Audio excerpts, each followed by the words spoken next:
Welcome to Tag Talks Happy Hour with Ajit Kara. One part small talk, all parts real talk. This is the part of the day when Ajit gets to know the people behind the job titles at Tag.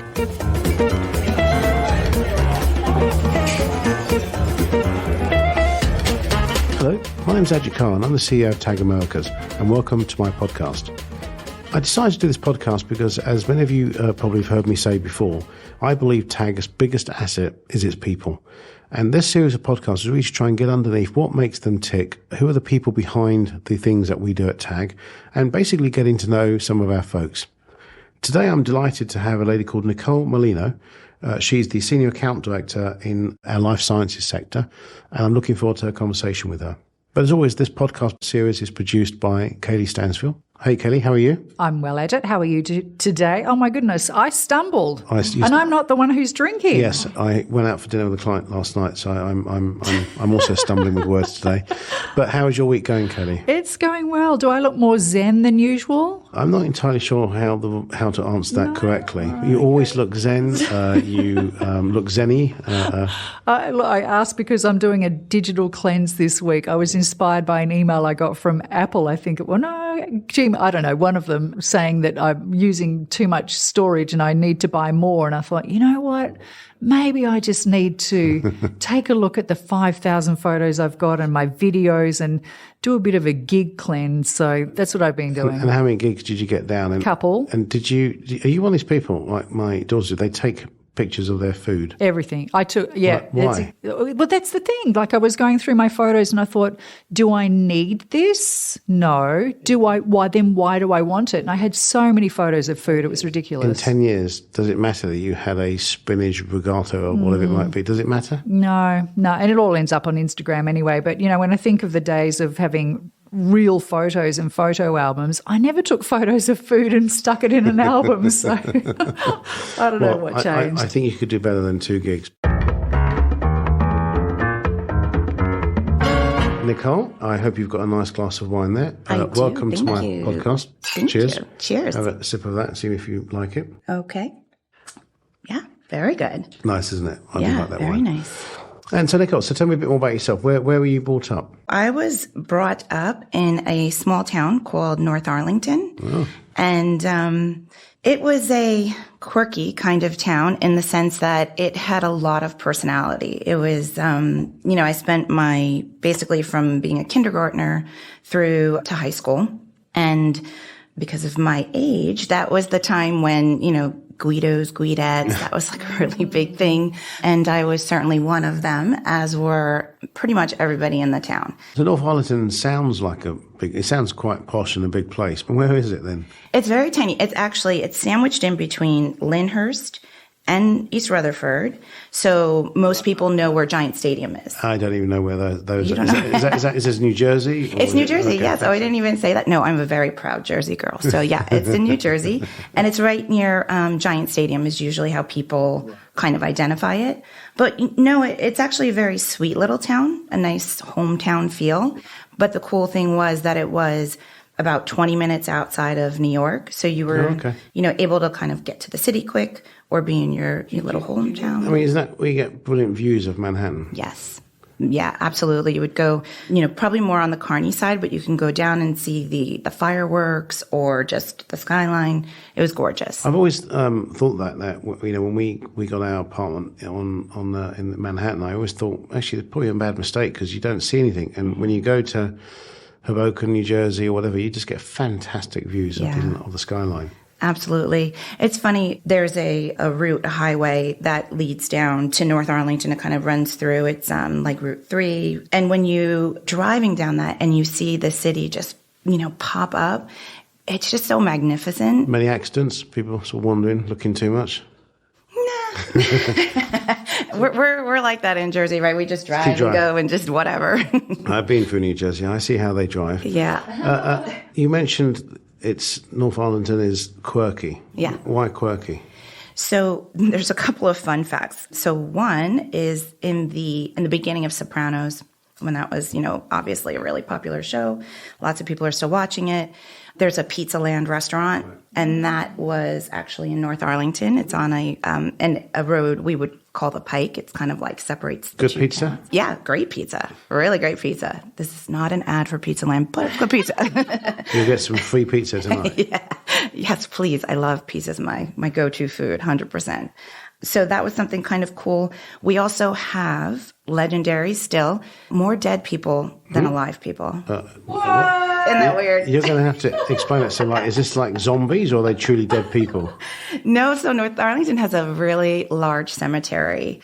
And they say, let's call them residents, right? The residents at the cemetery, there's probably about, I think there's 300,000.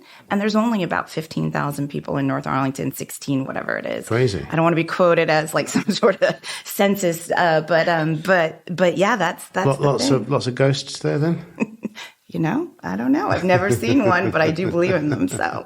There you go. That sounds like, I remember my wife making me watch something when they kind of make peace with ghosts or whatever, and they went to somewhere in New Jersey. So I did. Oh, really? Yeah. Well, there is a book. It's called Weird New Jersey, and there's lots of things like that, like I ghost personally don't like to see anything like that because it scares me. I'm a very easily scared person. You don't want to see any ghosts? I don't want to see any ghosts. I think if I ever saw something inappropriate, I'd be scared. Yeah. And I'm proud to say that I'm very scared about these things. Same. Unless it came in the form of, you know, like an angel of somebody you wanted to see who's not here anymore. Well, you know, in a small town though, were you an angel growing up? Were you a bit mischievous? Tell me, you just have that look in your eye. I do. You know, so, it's the wine. Is it the wine? Okay. So small town. Small town. Well, that's the bad thing about being in a small town. Everybody knows everything, yes, right? True. So I think I was probably somewhere in the middle. Okay. Yeah, I definitely was the people pleaser, loved to, you know, make sure I was always doing well in school, doing all my assignments, good with my parents, never really got punished, anything like that. I mean, maybe I should have, but I didn't. I do think that's something that we miss. I mean, I didn't grow up in a small village, but it was in a, I think most people, you know, it was more of a community. Mm-hmm. And so I think it helped, you know, adjust that if you were, you know, hurt or if you were up to mischief, you realise that someone was going to see you, someone was going to say something, and it sort of kept you a bit in line, you know. That was the first see something, say something. Yeah, exactly. Yeah, I remember my sister used to always run to school and would take her coat off or try and be very fashionable. And neighbours would tell my mum that, you know, she needs to do a better job of making sure she's wrapped up. And so you could get away with nothing, really. And so tell me where do you live now then? And tell me about your family. Yeah, so now I live in a town called Randolph. And is that far from Norfolk? It's about 40 minutes. And it's, for us, it felt like the sticks, right? Because it was so different. You know, North Arlington had a little more of it was certainly a small town, but it had, you know, kind of a city vibe in the sense that there was a lot going on. Homes were very close together, street lights, all of those things. And so when we moved out of there and we came to Randolph, we had lived in Brooklyn, we had lived in Belleville. So we were in, you know, really kind of crazy areas, populated. And Randolph is it's a lot more rural, great schools. Reason my husband and I moved there. So it's myself and my husband and our two daughters, our two dogs, and my mom. And I'm interested, like, your naming convention. Mm-hmm. Tell me how you named your children and your pets. And obviously you didn't name your husband, but... Well, you might do. I don't know. Now, well, you know, what's funny, though, is my husband, so my married name is Malino. My maiden name was also very Italian sounding. So when I did marry my husband, I was very glad that his last name was still Italianish. Yeah, because he's not. So I lucked out there. So my girls, actually, because we do have, we've worked in New York, we lived in Brooklyn, as I said, we have an affinity for the city. We wanted to still have something that was a connection to the city, even though we were, you know, in Jersey. And so my oldest daughter, her name is Julia Shea, after the stadium. My husband's a huge Met fan. We're a big baseball family. So that was important to kind of have that, and it kind of covered all bases. Well, no pun intended. Yeah, there you go. Very cleverly done. And then my youngest daughter, her name is Brooklyn, because we lived in Brooklyn. Yeah. But her first name is Brooke. Her middle name is Lynn. So we figured if the girls didn't like it, or my older marries a Yankee fan, which would probably kill someone in my family, or at least my husband, we figured they could always, you know, That's clever. Yeah, That's very it's clever. fun. And the pets, did they follow suit, or did you do something different? No, so my girls were really, at the time we got our first dog, Miley. She's a lab retriever. Oh, don't tell me Miley Cyrus. Yeah. This is pre-twerking, though. They were like Hannah Montana girls. Well, I regrettably know all about that because my daughters are huge fans. And Of Miley Cyrus? Yeah, so I have to sit through Hannah Montana. It was cute, right? I actually think, before I name my other dog, I actually think shows have gotten better at having material that kind of appeals to, obviously for the kid, but the parent can. I know they listen to this podcast, but I don't mind. It's quite funny. And Jackson is my favorite. He's such a great character. Yeah. Oh my goodness. I haven't thought about that show though in so long. It's so crazy. I wonder what Miley Cyrus thinks when she looks back at it. Yeah, I think so. I don't know because obviously I know she's a celebrated singer and does her own thing now. And a lot of these folks don't look back, but I think, the reason my children still watch it and we watch it is that it's stuck in this whole time zone. And it was genius, the writing, the comedy, the humour. I'm not sure that they look back and say actually influenced a whole generation of young girls. My girls were, pretty obsessed with it in a good way because it was wholesome, good fun. Yep.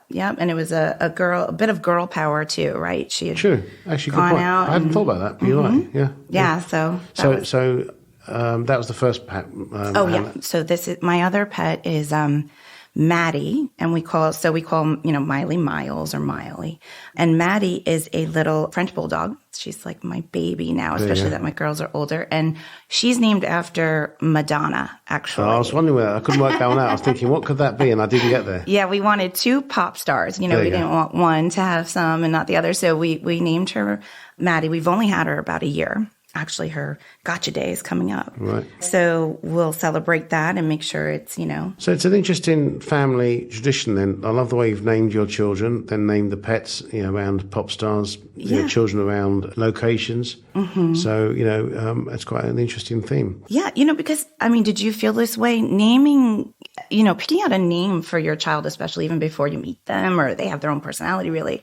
It's overwhelming. We have a head start in that, as we're Hindu, the way it works is that you actually don't pre-name your child. Oh, really? You wait until the child is born, and then you take the time and the date that it's born, and you consult a local Brahmin, which is the kind of religious figure, and they consult a book, and then they look at the astronomies, and they look at the time, the date, and then you get the start of the name that you can choose something from as a way of good luck. That is so cool. Now, as I've got Hindu ceremonies completely wrong on the prior podcast, I hope that I've got this one right. That's how I named my children. And then I think your auntie or your uncle perform more than naming ceremony, obviously in agreement with the parents, but that's kind of how it all works. It's always complicated on the Hindu side. Does it take a long time to figure, do you have a certain amount of time? Is it when you leave the hospital you need the name, or you just... No, it's done reasonably quickly within I think, my children were registered within like a week or so. So when they left the hospital, they were nameless, as I remind them. What do you refer to them as? Nameless. Baby one. Well, thank goodness you just didn't stay with that. Well, we kind of do, actually. We just call them baby. Baby, where are you? Yeah. And when you're mad, you call them nameless. Hey, nameless. I tend to call them poops. Poops 1 and poops 2. So anything but the names. So they must love that. They kind of don't, but they think I'm very uncool. So Nicole, two amazing girls. Bringing them up is always as it's good and sometimes challenging moments. Anything that has caused you enormous distress or anxiety? Yeah. Unfortunately, it's a fortunate ending to the story, but unfortunately, just shortly after my dad had passed, my youngest daughter, she, I think was probably about 10, 12 at the time.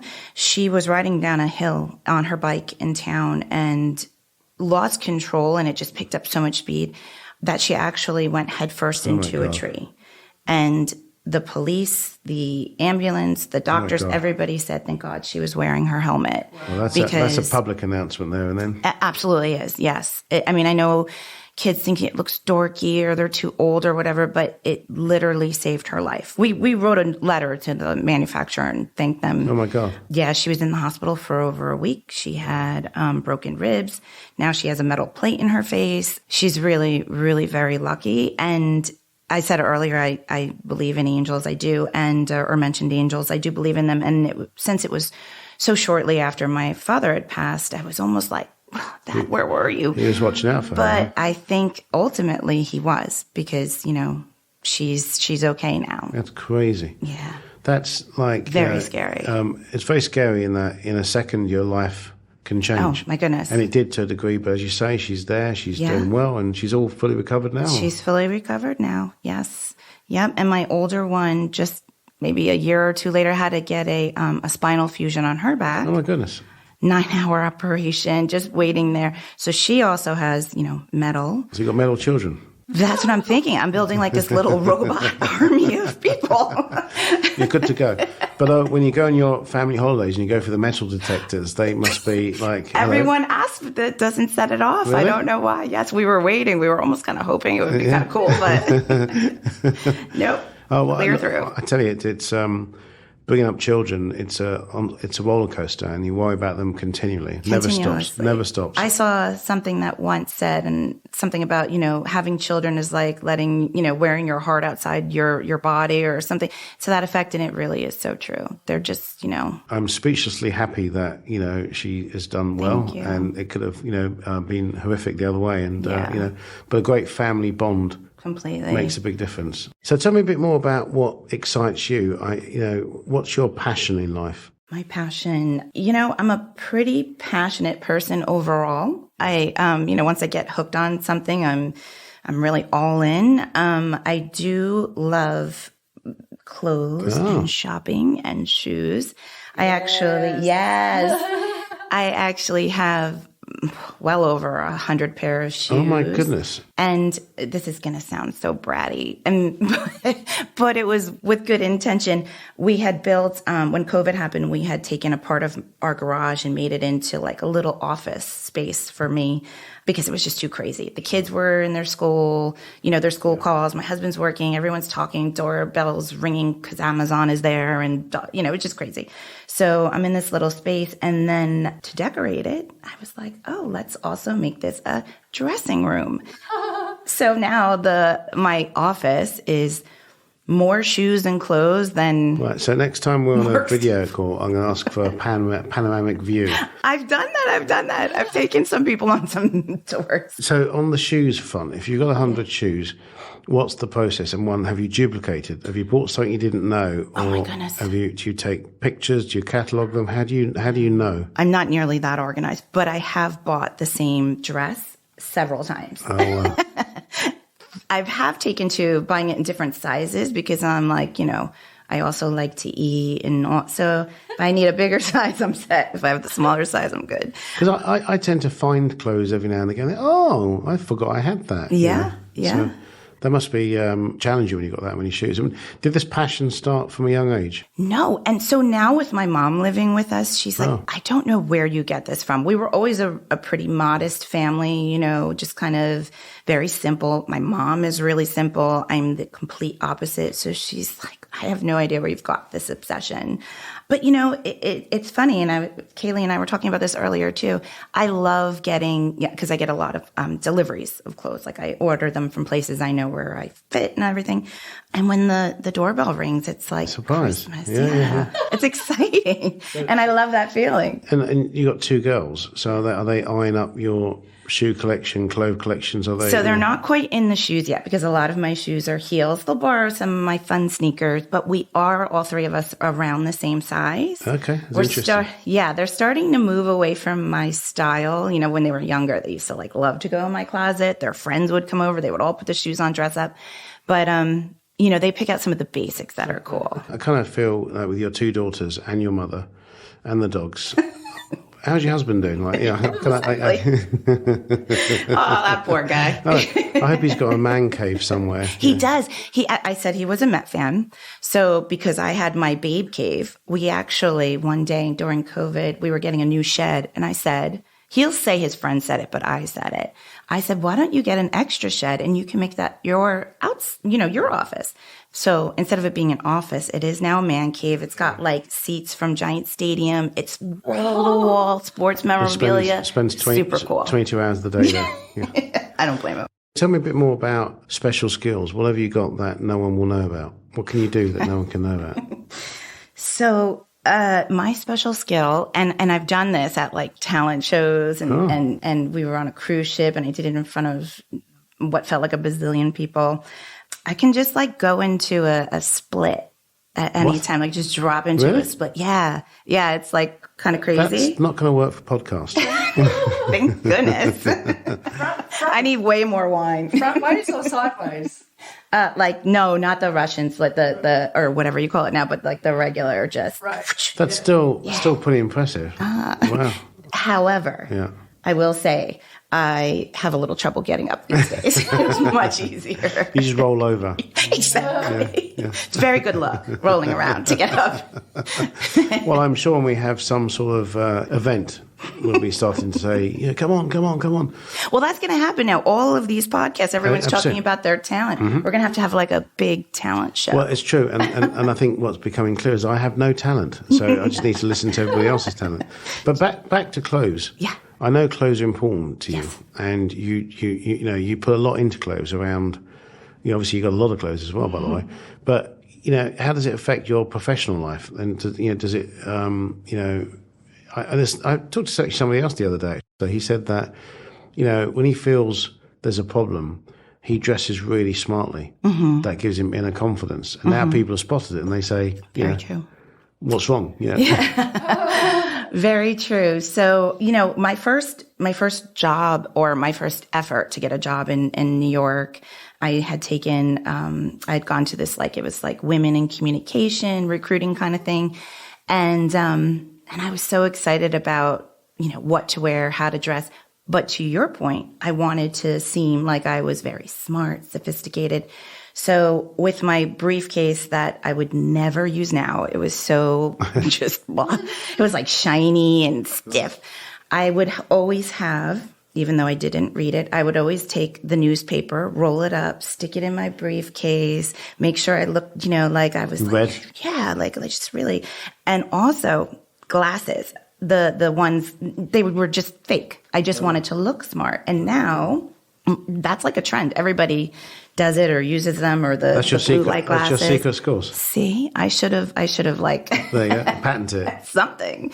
But yeah, I always felt like glasses made you look smart. Carrying around a newspaper at the time made you look smart. Now what do you do? Because there's no newspapers. Now I don't look smart. No, exactly, right?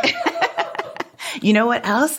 I just was in a store and I saw silly putty, and I thought, what does anybody do with that anymore? Wow. Yeah. You can't stick that on your phone. Stress. Right? Squishing. Remember, it used to be, you know silly putty, right? When you used to put it with the newspaper and you went like this, and then it like... I'm looking, no, because putty for me was like what you used to play with as a kid, or... Yeah, you never put it on the newspaper? No. So if you put it on you'd stretch it out kind of, and if you put it on the newspaper... Then it would help. It would imprint, especially if it was like the comics or funnies, whatever you want to call it. I would just get the ink on my hands, like, I know, that's a terrible feeling. It really is, actually. I don't know why these things, but I actually do miss the intimacy of getting a newspaper. And, I think the challenge with everything being online is that your mind is straight away, because there's always other things on the page, isn't it? And you're always being told to go and look at something else and link to something else. Whereas when you read a newspaper, you literally look at the columns, you read it through, you look at all the pages. I used to love reading newspapers, actually. Yeah. I still actually buy actual magazines and books. Yeah. I like, same thing, just to be zoned in, and also the feel of it, get your eyes away from the screen kind of thing. Yeah. So that's your secret sauce. That's impressive. So if I ever see you with a newspaper and a pair of glasses, I'll know why. I need to feel smart day. You need to feel smart then. But I will tell you, interesting about clothes is you'll also know, if you've never seen me in an outfit again, I've probably either haven't worn it and, gone through my rotation yet, or I've had a really bad day in the outfit, because I do think, when I go through my closet, or anyone goes through their stuff, sometimes you associate clothes with a really nice memory or a bad memory. But a lot of times, you look at your clothes and you're like, oh, I was doing this when I wore this, or this, happens. This is my good luck shirt, things like that. And I think that's kind of cool that every outfit has a memory or a story associated with it. That's so interesting. That did you, you lost your father the same year that I did mine. And I'd not thought about this, but I took some clothes of my dad. Oh, me too. And I got a little box at home, and so his nightgown and some of the things that I remember him. So I've kept some of his clothes. Have you done something similar then? Because there's a memory around that. Absolutely. And I have certain ones that I used to love the way, he looked in them, like certain sweatshirts and things. Or, we used to go on family vacations, so I would take those shirts. My girls also took some of his T-shirts. My children do as well. I actually had for Easter, I had one of my dad's shirts made into a bear for each of my girls. Oh, that's great. Yeah. That's a good idea. It was and the woman who did it was so nice and wonderful and sympathetic, and it was real. And she did a lovely job. She was so careful with everything, so. Challenge when I eventually pass this earth, my children will say, his clothes. It's not going to be the same. It's not going to be the same impact.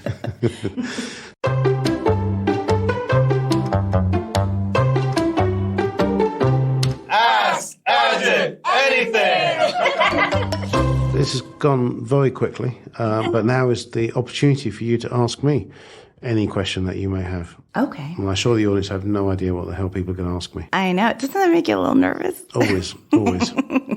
So my question, because I do love clothes, my question is, do you have anything, aside from what you mentioned about your dad, do you have anything that when you see it, it reminds you of something, really special that you just are like, wow, I was wearing, this shirt when I did blah? For those, you may have joined a little bit later, but Kaylie will know what I'm talking about. But I have got one special jacket.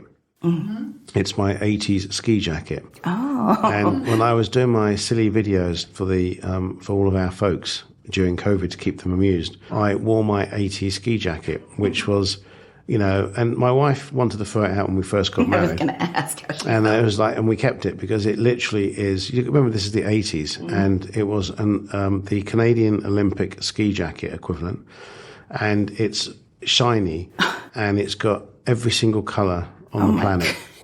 And all these emblems. And is it puffy? It's puffy. It's literally, it looks like something out of Miami Vice in snow. And, I put it on for the folks. Do you remember it, Kaylie? I certainly do. And everyone was surprised it's all sort of nearly fit. That's great. That's good, I thought, yeah. But so to answer your question, it when I look at it, and it's still in my wardrobe, I have kept it, and I'll never wear it in public, clearly. But when I look at it, it reminds me of the 80s, which was a spectacular decade for me, as I was, it was my sort of adolescence, teenager, young adult period. And, life was amazing. I think when you're that age, anything is possible. Nothing is against you. You feel invincible. And it was a great time. There was no responsibilities. There was no, expectations. Mm-hmm. There was just fun and opportunity and optimism. And so I look at that, and that's what it reminds me of. I hope that, and I do sometimes worry about this, even for my own girls, and they're smart, they're fun, they're having a good time. But, do young folks today have that kind of innocent, optimistic, invincible outlook? That we put so much pressure onto the young folks these days. They absorb so much information. They do. Arguably, at that period, I was an idiot. I didn't know what was going on in the world, and I didn't want to. Exactly. I think, though, let me ask this, if I can ask a follow-up. You certainly may. Would you ever, even just for fun, wear it to like a big client meeting and say, this was your, like your cape, your Superman? If the need was big enough, if the client had a sense of humor, got it. Then maybe.